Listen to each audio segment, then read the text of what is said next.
अभी मेरी warning. Stage की अदाकाराएं बड़ी बड़ी गाड़ियों पर नजर आती हैं, महल जैसे घरों में रहती हैं, कीमती लिबास पहनती हैं और एक शहजादी की सी जिंदगी बसर करती हैं। मगर सवाल कि ये बेतहाशा पैसा कहां से आता है जो एक गरीब घराने से आने वाली लड़की को एक शहजादी बना देता है। यकीनी तौर पर इन अदाकाराओं के चाहने वाले इन पर अपनी दौलत निछावर करते हैं। स्टेज के अदाकाराओं के लोगों के साथ ताल्लुकात मामूल की बात है, मगर कुछ के लिए तो ये अच्छे नताइज लेकर आता है, मगर कुछ के लिए इंतहाई भयानक। और स्टेज की इंतहाई हसीन अदाकारा किस्मत बेग के लिए ये ताल्लुकात खूनी साबित हुए, क्योंकि उन्हें अपने खून से इसकी कीमत चुकाना पड़ी। 2 मरला के मकान में रहने वाली एक गरीब लड़की यकायक थिएटर की सेंसेशन बन गई। इसका लाइफस्टाइल शहजादियों जैसा हो गया, मगर जिसने ये पैसा दिया उसे इनकार पसंद नहीं था। डांसिंग क्वीन के नाम से जाने जाने वाली अदाकारा किस्मत बेग किसी परी से कम न थी। उसकी नशीली आंखों में हर कोई डूब जाता और उसके मदहोश कर देने वाले रक्स पर हर कोई झूम उठता था। वो कई दिलों को जख्मी भी करती और फिर कईयों की मरहम भी बनती। वो थिएटर की रंगीनियों की मिसाल थी। लोग खास तौर पर उनका ड्रामा देखने के लिए आते थे। उन्होंने कई सालों तक स्टेज पर राज किया, शादी की और घर भी बसाना चाहा।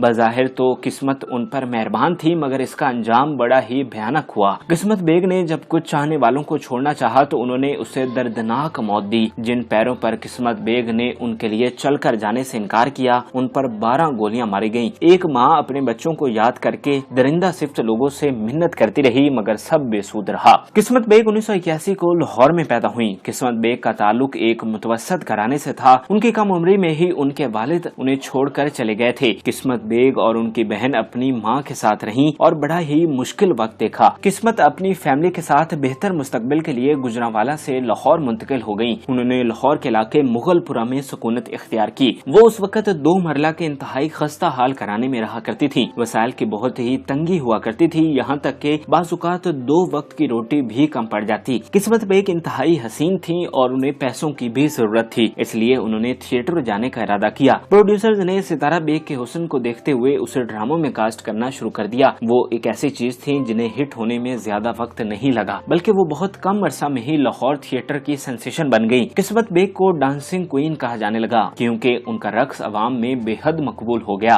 थिएटर में हिट होने के बाद उन्हें टीवी ड्रामों में भी कास्ट किया जाने लगा और उन्होंने टीवी में भी कामयाबी हासिल की। किस्मत बेग के माली हालात अब बहुत बेहतर हो रहे थे। बाकी अदाकाराओं की तरह किस्मत बेग को भी चाहने वालों की ऑफर्स आना शुरू हो गयी और किस्मत के लिए तो मामूल से कुछ ज्यादा ही था, क्योंकि वो लाहौर थिएटर की सबसे हसीन अदाकारा थी। बाकी अदाकाराओं की तरह किस्मत बेग ने भी इसमें अफादियत समझी और चाहने वालों की ख्वाहिशों को ठुकराने की बजाय कबूल किया। लेकिन किस्मत बेग के लिए ये भयानक नताइज लेकर आया। किस्मत बेग ने फैसलाबाद के बिजनेसमैन राना मुजम्मल से ताल्लुकात कायम किए। राना मुजम्मल एक बहुत बड़ा बिजनेसमैन और पुरअसर शख्सियत था, जिसे पैसे की कोई कमी न थी। राना मुजम्मल ने किस्मत बेग पर अपनी दौलत निछावर कर दी। उसने किस्मत बेग को बड़ी गाड़ी लेकर दी, आलिशान घर दिया और उसके रहन सहन का माहाना खर्च भी उठाता रहा। बज़ाहिर किस्मत बेग के लिए ये बहुत ही सूदमंद था, क्योंकि उनकी जिंदगी यकायक बदल गई थी। पहले उनकी जिंदगी में आहिस्ता आहिस्ता बदलाव आ रहा था, मगर अब वो शहजादी बन गई थी। उनका लाइफस्टाइल यकायक बदल चुका था। वो एक आलिशान जिंदगी गुजारने लगी। थिएटर की अदाकाराएं उन पर रश किया करती थी। किस्मत बेग के राना मुजम्मल के साथ ताल्लुकात 7 साल तक कायम रहे। इसके बाद किस्मत ने एक शख्स अली भट्ट से ताल्लुकात उस्तवार कर लिए और उसे अपना सेक्रेटरी बना लिया, ताकि हर वक्त उसे अपने पास रख सके। मगर ये बात राना मुजम्मल के लिए किसी तौर काबिल कबूल न थी। उसने अपना धन दौलत सब कुछ किस्मत बेग पर लुटा दिया था, लिहाजा अब वो किसी तौर पर कबूल नहीं कर सकता था कि किस्मत किसी और की हो जाए। दूसरी जानिब उसने किस्मत को फैसलाबाद आने का कहा, लेकिन किस्मत बेग ने इनकार कर दिया और इस पर राना मुजम्मल तैश में आ गया। उसने किस्मत बेग को सबक सिखाने का फैसला कर लिया। उसने कुछ कातिल हायर किए और उन्हें किस्मत बेग की टांगों में गोलियां मारने का कहा। दरअसल राना मुजम्मल इतना सफाक था कि वो चाहता था कि किस्मत कभी अपने पैरों पर दोबारा खड़ी न हो सके और उसे ना कहने का खमियाजा भुगतना पड़े। सितारा बेग जब रात के 3 बजे तमासील थिएटर से अपने घर वापस जा रही थी तो उनकी गली में ही कातिलों ने घात लगाई हुई थी। जब स्पीड ब्रेकर पर किस्मत बेग की गाड़ी आहिस्ता हुई तो उन्होंने गाड़ी रुकवाई और किस्मत बेग की टांगे पकड़कर फायरिंग शुरू कर दी। किस्मत बेग एक माँ भी थी। उन्होंने करियर के इब्तिदा में ही शादी की थी, मगर वो कायम न रह सकी थी। अलबत्ता इस शादी से उनके 2 बच्चे थे, लिहाजा किस्मत बेग उनकी मिन्नत समाजत करती रही कि मुझे मत मारो, मेरे छोटे छोटे बच्चे हैं। किस्मत बेग को रह रहकर अपने बच्चों का ख्याल आता रहा, लेकिन इन दरिंदों ने इसकी जरा न सुनी। किस्मत बेग की टांगों, हाथों और पेट में कुल 12 गोलियां मारी गईं। किस्मत बेग को फौरी तौर पर सर्विसेज अस्पताल लाहौर में मुंतकिल किया गया। 8 घंटों के ऑपरेशन के बाद उन्हें आईसीयू मुंतकिल किया गया, लेकिन वो अपने जख्मों की ताब न लाते हुए दम तोड़ गईं और इस जहाने फाने से रुखसत हो गईं। किस्मत बेग की मौत उनकी फैमिली के लिए बहुत बड़ा हादसा था, जबकि किस्मत बेग के मद्दाहों ने भी इस पर गहरे गम का इजहार किया। पुलिस और दीगर इदारे हरकत में आए और तहकीकात शुरू कर दी। राना मुजम्मिल को तफ्तीश में शामिल किया गया और आखिरकार इस बात का पता चला लिया गया कि इस कत्ल में राना मुजम्मिल का हाथ था। पुलिस ने उसे गिरफ्तार किया और उसने अपना जुर्म भी कबूल कर लिया। किस्मत बेग के कातिल फांसी के करीब ही थे कि इंसाफ के दावेदारों ने इन जालिमों से सुलह कर ली। किस्मत बेग की फैमिली ने राना मुजम्मिल से सुलह करके केस वापस ले लिया और ये सब के लिए हैरानकुन था। दरअसल किस्मत बेग की मौत के बाद घर के हालात इंतहाई खराब हो गए थे। उन्हें रोजी रोटी की शदीद मुश्किलात का सामना था। उनके घर में कमाने वाला कोई नहीं था। दूसरी जानिब राना मुजम्मिल एक अरसे से उन्हें पेशकश कर रहा था, लेकिन किस्मत बेग की फैमिली इससे इनकार कर रही थी। लेकिन आखिरकार हालात के हाथों मजबूर होकर उन्हें ये फैसला करना पड़ा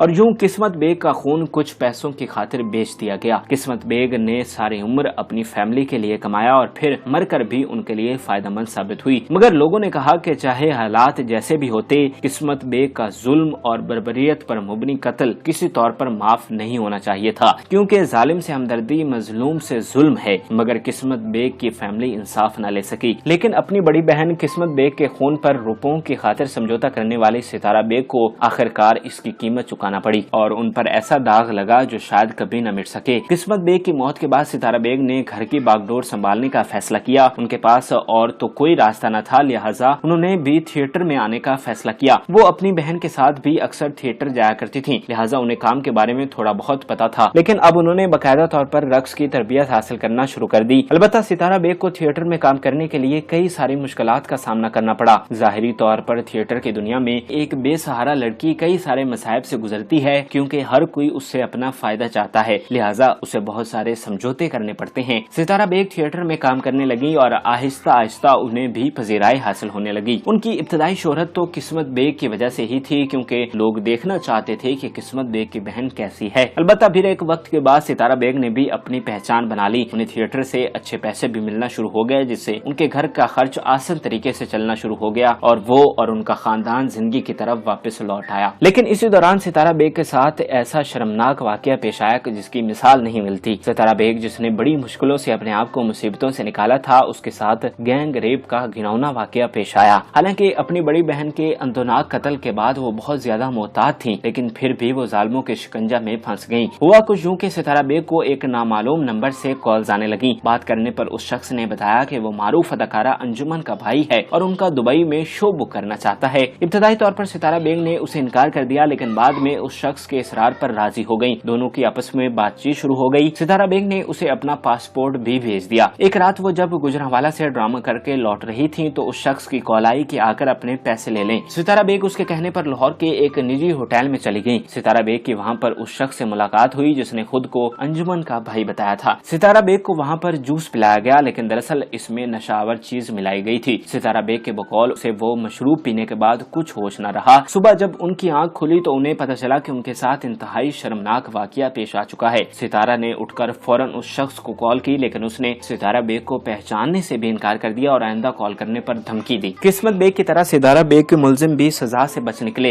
लेकिन शायद अगर किस्मत बेग के कातिलों को सजा मिल जाती तो सितारा के साथ ये वाकया कभी पेश न आता। नाज़रीन, उम्मीद करते हैं कि आपको हमारी मालूमाती वीडियो पसंद आई होगी। मजीद अच्छी वीडियोस के लिए हमारे चैनल को जरूर सब्सक्राइब कीजिएगा और बेल आइकन को जरूर प्रेस कीजिएगा ताकि हर नई आने वाली वीडियो आप आसानी देख सकें।